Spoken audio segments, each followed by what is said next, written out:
دوستو، اللہ رب العزت کا لاکھ لاکھ بار شکر اور احسان ہے کہ اللہ رب العزت نے ہم کو شب قدر جیسی رات عطا فرمائی، اور وہ رات کل آنے والی ہے۔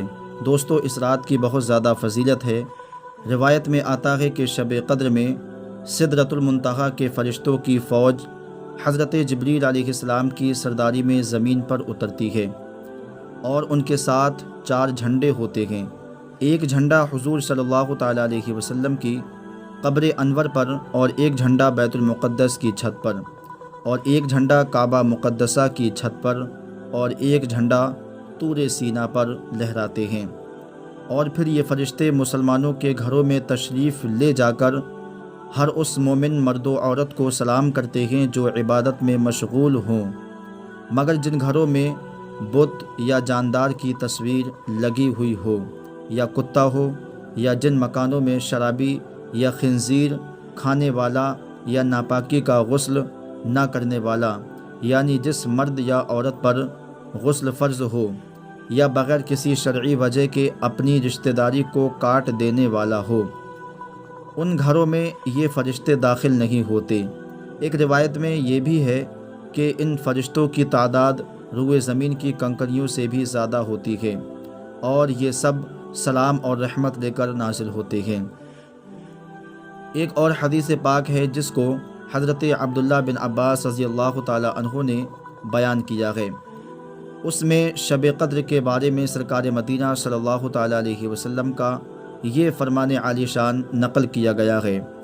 حضور فرماتے ہیں، جب شب قدر آتی ہے تو اللہ کے حکم سے حضرت جبریل علیہ السلام ایک سبز یعنی ہرا جھنڈا لیے فرشتوں کی بہت بڑی فوج کے ساتھ زمین پر اترتے ہیں، اور اس سبز جھنڈے کو کعبہ معظمہ پر لہرا دیتے ہیں۔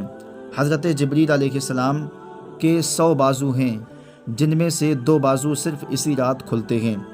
وہ بازو مشرق و مغرب میں پھیل جاتے ہیں۔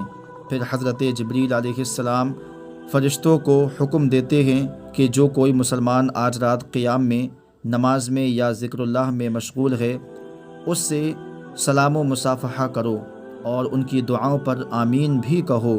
چنانچہ صبح تک یہی سلسلہ رہتا ہے۔ صبح ہونے پر حضرت جبریل علیہ السلام فرشتوں کو پھر واپس چلنے کا حکم فرماتے ہیں۔ فرشتے عرض کرتے ہیں، اے جبریل علیہ السلام، اللہ تعالیٰ نے اپنے پیارے حبیب صلی اللہ تعالیٰ علیہ وسلم کی امت کی حاجتوں کے بارے میں کیا کیا؟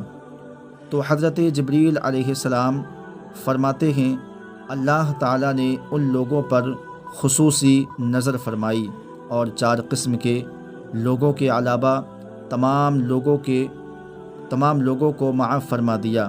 صحابہ اکرام رضی اللہ تعالیٰ عنہم نے عرض کیا، حضور وہ کون لوگ ہیں؟ حضور نے فرمایا، ایک تو شراب کا عادی، دوسرے والدین کے نافرمان، تیسرے رشتہ داری کو ختم کرنے والے، چوتھے وہ لوگ جو آپس میں بغض اور حسد رکھتے ہیں۔ دوستو، اور ایک حدیث پاک میں ارشاد فرمایا گیا ہے کہ رمضان المبارک کے آخری عشرہ یعنی آخری 10 دن کی طاق راتوں میں، یعنی 21، 23، 25، 27 اور 29ویں آخری رات میں سے کوئی ایک شب قدر ہے۔ اس رات کو راز رکھنے کی بہت ساری حکمتیں ہیں، جن میں سے ایک حکمت یہ بھی ہے کہ مسلمان ہر رات اسی رات کی جستجو میں اللہ تعالیٰ کی عبادت میں گزارنے کی کوشش کریں۔ نہ جانے کون سی رات شب قدر ہو۔ دوستو، اس رات کی پہچان اور علامت یہ ہے کہ اس رات میں سمندر کا کھارا پانی میٹھا ہو جاتا ہے۔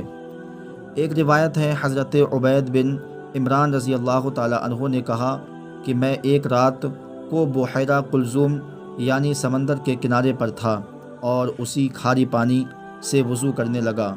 جب میں نے وہ پانی چکھا تو شہد سے بھی زیادہ میٹھا معلوم ہوا۔ مجھے بے حد تعجب ہوا۔ میں نے جب حضرت عثمان غنی رضی اللہ تعالیٰ عنہ سے اس بات کا ذکر کیا تو انہوں نے فرمایا، دوستو، جب شب قدر آ جائے تو ہمیں شب قدر کی قدر کرنی چاہیے، اور اس میں اللہ رب العزت کی عبادت کرنی چاہیے۔ اللہ کے رسول صلی اللہ تعالیٰ علیہ وسلم نے ارشاد فرمایا، جس نے شب قدر میں 3 مرتبہ پورا کلمہ طیبہ یعنی لا الہ الا اللہ محمد الرسول اللہ پڑھا، تو پہلی مرتبہ پڑھنے سے اللہ تعالیٰ مغفرت فرما دیتا ہے، اور دوسری مرتبہ پڑھنے سے اللہ تعالیٰ جہنم سے آزاد فرما دیتا ہے، اور تیسری مرتبہ پڑھنے سے اللہ تبارک و تعالیٰ جنت میں داخل فرما دیتا ہے۔ درۃ الناصحین کتاب میں یہ بات موجود ہے۔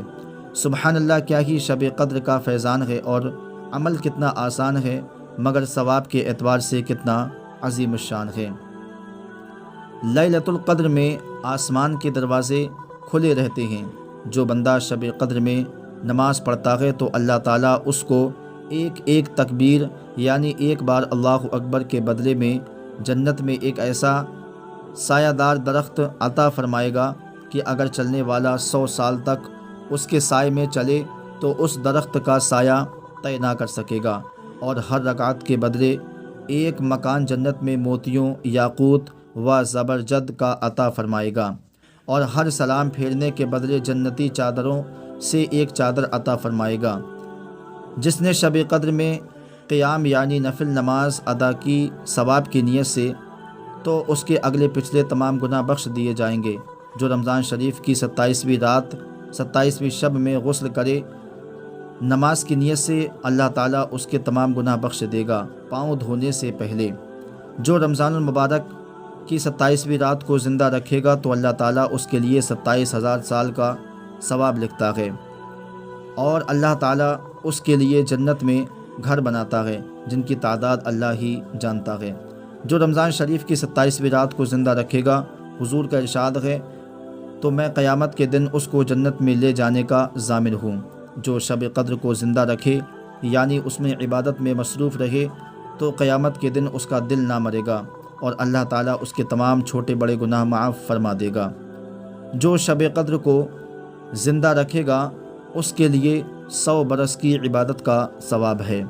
اگر تم چاہتے ہو کہ تمہاری قبر نور سے روشن ہو تو شب قدر میں عبادت کرو۔ جس نے شب قدر کو پایا تو اللہ تعالیٰ اس پر دوزخ کی آگ حرام فرما دے گا، اور اللہ تعالیٰ اس کی تمام نیک ضرورتوں کو پورا فرمائے گا۔ جس نے شب قدر کو پا لیا، اللہ تعالیٰ قیامت کے دن اس کا مرتبہ بلند فرمائے گا۔